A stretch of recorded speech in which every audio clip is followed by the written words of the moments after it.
नमस्कार, मैं आयुष आनंद स्वच्छ समाचार के लोक मंथन सीरीज में आप सभी का स्वागत करता हूं। हमने अपने पिछले एपिसोड में आपको बताया कि लोक मंथन क्या है और इसकी क्या आवश्यकता है। हम अपने आज के एपिसोड से लोक मंथन के मुख्य विषयों की चर्चा करेंगे। लोक मंथन के पहले संस्करण का विषय था औपनिवेशिकता से भारतीय मानस की मुक्ति।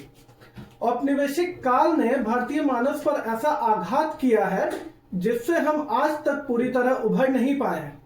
इस मानसिक गुलामी से मुक्ति की युक्ति समझने से पूर्व हमें उस प्रक्रिया को समझना होगा जिसके माध्यम से भारत को मानसिक रूप से गुलाम बनाया गया। विश्व प्रसिद्ध लेखक डॉक्टर राजीव मल्होत्रा बताते हैं कि हम औपनिवेशिकता को एक ऐप के रूप में समझ सकते हैं। जैसे एक ऐप को इंस्टॉल करने के बाद पुश मैसेज को आई एग्री बटन दबाकर स्वीकार करना होता है, उसी प्रकार हम वास्तव में औपनिवेशिकता का शिकार तब तक नहीं होते जब तक आप अपने मन का आई एक्सेप्ट बटन दबाकर उन्हें मानसिक रूप से स्वीकार नहीं करते। जैसे एक ऐप में आज्ञा नहीं देने पर आप उसका इस्तेमाल नहीं कर सकते, उसी प्रकार भारतीयों को यह विश्वास दिलाया गया कि वे जब तक अंग्रेजी शिक्षा पद्धति को स्वीकार नहीं करेंगे तब तक उनका विकास नहीं हो पाएगा और वह इससे होने वाले फायदे जैसे नौकरी, आधुनिक लाइफस्टाइल और क्लास से वंचित रह जाएंगे। 2 फरवरी 1835 की मैकले मिनट एक ऐसा ही पुश मैसेज था जिसे न सिर्फ औपनिवेशिक काल में बल्कि स्वतंत्रता के कई वर्षों बाद तक आई एक्सेप्ट करके रखा गया। भारतीय ज्ञान परंपरा का परिहास करते हुए मैकले लिखते हैं कि भारत का संपूर्ण ज्ञान यूरोपीय साहित्य के एक शेल्फ के बराबर भी नहीं है। भारत के इतिहास में 30 फीट लंबे और 30,000 साल पुराने राजा के बारे में पढ़ाया जाता है। भूगोल में मक्खन से बने समुद्र के बारे में पढ़ाया जाता है। यहाँ की खगोल और आयुर्वेद के ज्ञान यूरोपीय विद्यार्थियों को हंसी दिलाते हैं। यह सोचने की बात है कि हजारों वर्षों तक जिस भारतीय ज्ञान परंपरा ने पूरे विश्व को सभ्यता का ज्ञान दिया हो, वो ज्ञान इन्हें हास्यास्पद लगता है।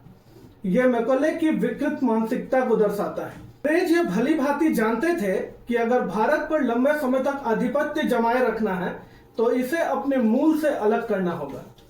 मुझे रविन्द्रनाथ टैगोर का 1921 में बर्लिन में दिया गया वो भाषण याद आता है जिसमें उन्होंने स्पष्ट रूप से आगाह किया था कि हम ऐसा नहीं समझे कि यह ब्रिटिश आक्रमण केवल कॉलोनी बनाने के लिए, संपत्ति एकत्रित करने के लिए या राज्य विस्तार के लिए हुआ है, बल्कि यह एक सर्वकष आक्रमण है जो भारतीय समाज की चेतना को मूल से परिवर्तित कर देगा। और जब हम तीर कमान लेकर इसका मुकाबला करेंगे तब यह रूप बदलता जाएगा। अब सवाल यह उठता है कि आखिर इस मानसिक गुलामी से मुक्ति की युक्ति क्या है। इसका उपाय भी टैगोर ने अपने भाषण में दिया था और वो था अपनी आत्मा से साक्षात्कार। भारत जितना अपनी आत्मा, अपने ज्ञान से जुड़ता जाएगा वो उपनिवेशिकता के दुष्प्रभावों से उतना ही मुक्त होता जाएगा। गीता में लिखा है, श्रेयान स्वधर्मो विगुणः परधर्मात् स्वनुष्ठितात् स्वधर्मे निधनम श्रेय परधर्मो भयावह। अर्थात पराये धर्म का पालन करने से अच्छा है अपने धर्म का पालन करते हुए मर जाना। अपने धर्म के पालन से सुख होता है और पराया धर्म भयावह होता है। औपनिवेशिक मानसिकता के खिलाफ भारतवासियों का संघर्ष निरंतर चलता रहा है। इसलिए माना जाता है कि भारत पूरी तरह मानसिक गुलामी के चपेट में कभी आया ही नहीं और यही कारण है कि हम आज भी लोक मंथन के माध्यम से औपनिवेशिक आख्यानों को खंडित करने के लिए मंथन कर पा रहे हैं। आजादी के पूर्व हमने अपनी पहली लड़ाई संत रविदास, तुकाराम और कबीर के माध्यम से लड़ा।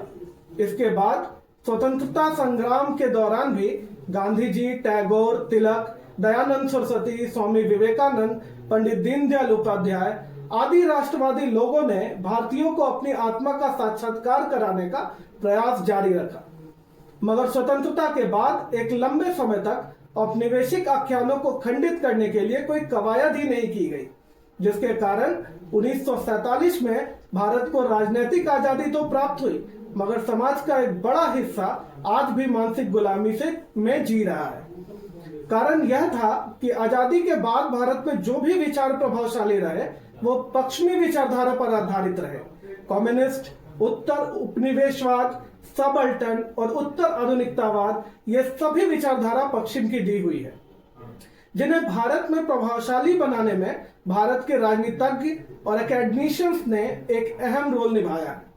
स्वामी चिन्मयानंद जी के आत्मीय शिष्य स्वामी मित्रानंद जी बताते हैं कि औपनिवेशिकता से मानसिक आजादी प्राप्त करने का बस एक रास्ता है, और वह यह है कि हिंदुओं को फिर से हिंदू होने की जरूरत है, न सिर्फ जन्म से बल्कि कर्म, व्यवहार और आत्मा से भी। और इसके लिए जरूरी है कि हम भारत के सनातन धर्म को सही रूप में जानें। लोक मंथन में हो रहे विचार विमर्श हमें भारत के सनातन परंपरा को सही रूप में जानने का एक अच्छा माध्यम है। आज के एपिसोड में बस इतना ही। लोक मंथन से जुड़े बाकी खबरों के लिए देखते रहे स्वच्छ समाचार।